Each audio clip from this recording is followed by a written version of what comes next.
오늘 말씀은 예레미야 12장의 말씀입니다.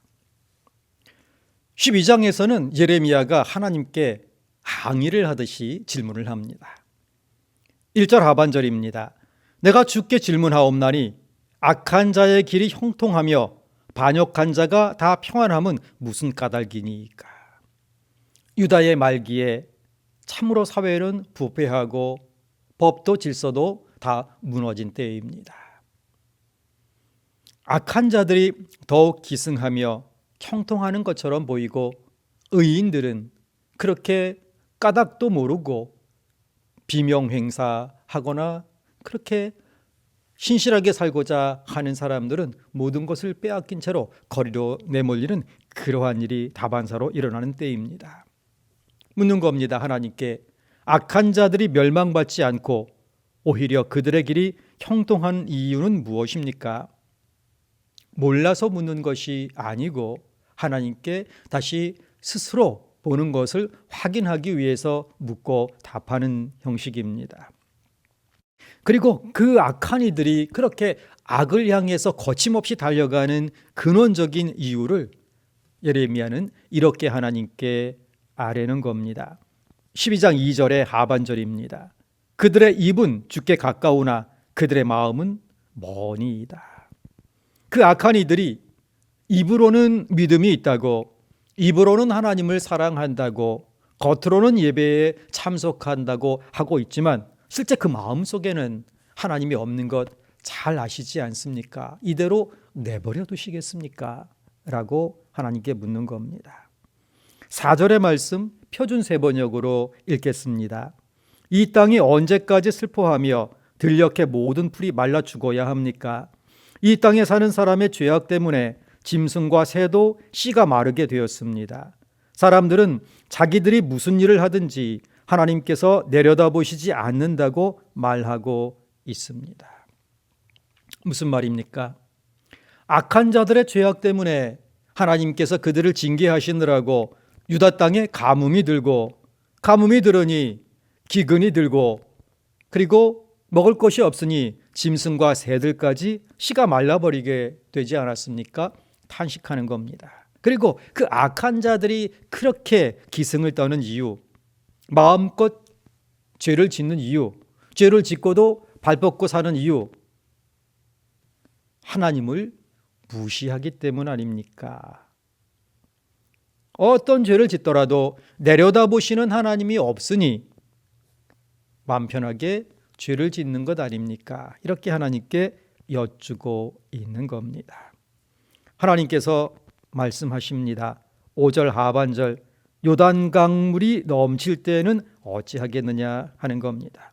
요단강물이 넘칠 때, 즉 바벨론 군대가 넘치는 강물처럼 그렇게 무수한 군대가 몰려와서 이스라엘을 공격하고 예루살렘 성을 둘러쌀 때에 그들이 어찌하겠느냐 하는 겁니다. 감당할 수 없는 재난, 이것을 환란, 이 환란을 요단 강물이 넘칠 때로 비유하여 표현하시는 것입니다.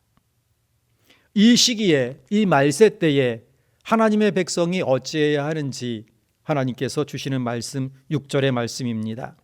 내 형제와 아버지의 집이라도 너를 속이며 내 뒤에서 크게 외치나니 그들이 내게 좋은 말을 할지라도 너는 믿지 말지니라. 형제조차 속이는 세상입니다. 그러므로 세상의 감언 이설에 넘어가지 말라 하는 겁니다. 세상 거짓말에 부화뇌동하지 말라 하는 것입니다.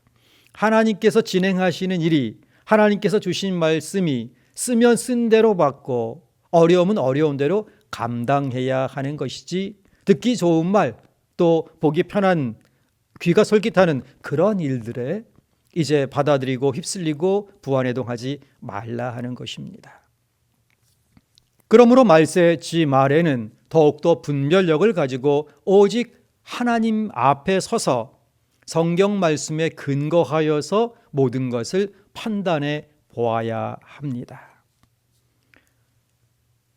혼탁한 시대이기에 역시 말씀을 들을 때조차도 전적으로 믿어서는 안 되고 참으로 이런 말을 해야 하는 시대가 안타깝기는 하지만 강단의 말씀이라도 성경에 진정으로 그러한가 분별해서 들어야만 거짓 선지자, 거짓 목회자의 요설에 빠지지 아니하고 세상의 뉴스를 들을 때에도 소문을 들을 때에도 항상 거리를 두고 정말 그러한가 성경적 원리에서 판단해 보기에 타당한가를 늘 점검하며 듣고 수용하고 또 거부할 수 있어야만 이 거짓된 세상에 휩쓸려 가지 않을 수 있는 겁니다.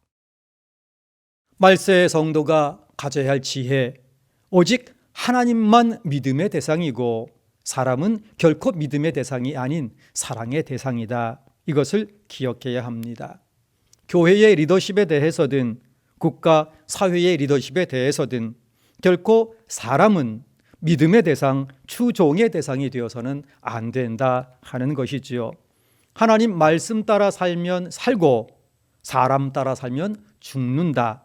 늘 기억해야 합니다.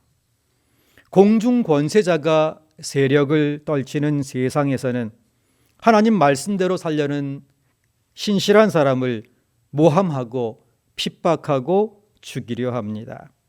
그러나 하나님께서는 마침내 악한 자들은 그 죄과대로 벌하시고 믿음 때문에 핍박받고 수모를 당하고 고난당한 성도, 말씀에 순종하느라 고생한 성도는 큰 상급으로 보상하시고 위로해 주신다. 성경은 약속하고 있습니다.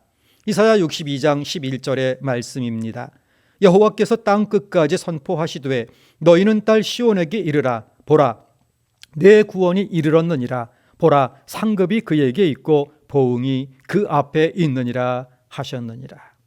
그러나 하나님께서 사랑하시는 자일지라도 하나님께 대항하면 그를 멸하신다. 또한 성경은 말씀하고 있습니다. 오늘 예레미야 12장 7절 8절의 경고가 그 말씀입니다. 내가 내 집을 버리며 내 소유를 내던져 내 마음으로 사랑하는 것을 그 원수의 손에 넘겼나니 내 소유가 숲속의 사자같이 되어서 나를 향하여 그 소리를 내므로 내가 그를 미워하였음이로다.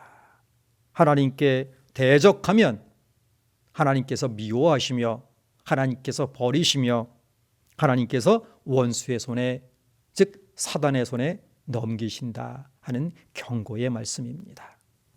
오늘 말씀 예레미야 12장의 교훈을 우리의 신비에 새겨봅니다. 하나님 면전에서 살게 하여 주옵소서. 사람의 말에 휘둘리지 아니하고 세상 소문에 부화뇌동하지 아니하고 매일매일 하나님 면전에서 말씀대로 살아가는 성도 되게 하여 주옵소서. 하나님을 대적하여 버림받지 아니하고 하나님께 순종하여 하나님께 상급을 받는 참 복을 누리는 하늘 백성 되게 하여 주옵소서. 이 기도로 주님 앞에서는 신실한 하나님의 백성 되기를 소원합니다. 기도하겠습니다. 오늘은 사명자대회 공동기도문 네 번째 기도 제목으로 함께 기도합니다. 전능하신 하나님의 능력으로 가정, 일터가 회복되게 하시고 불신자와 소외된 이웃을 인도하는 나침반의 사명을 감당하는 서울교회 되게 하옵소서. 아멘. 거룩하신 하나님 아버지, 오늘도 하나님 면전에서 사는 하나님 백성 되게 하여 주옵소서. 사람의 말에 휘둘리지 않고 잠시 있다 사라지는 것 같은 세상 권세의 부침에 요동하지 않고 세상 소문에 부화뇌동 않고 오직 매일매일 하나님 존전에서 하나님 얼굴 배우며 말씀 묵상하며 조용히 신실하게 말씀대로 살아 그 믿음의 영향력으로 세상의 빛과 소금 되고 세상을 하나님께로 이끄는 구원선의 역할을 잘 감당하는 교회, 그리고 거룩한 하나님의 백성 되게 하여 주옵소서. 하나님께서 사랑하시는 서울교회, 사람의 노력으로는 씻을 수 없는 깊은 상처 속에 있습니다. 그리스도의 보혈의 능력으로 씻어주시고 교회의 회복의 과정 또한 하나님 면전에서 하나님 기뻐하시는 선한 과정 되게 지켜 주옵소서. 우리 주 예수 그리스도의 이름으로 감사하며 기도하옵나이다. 아멘.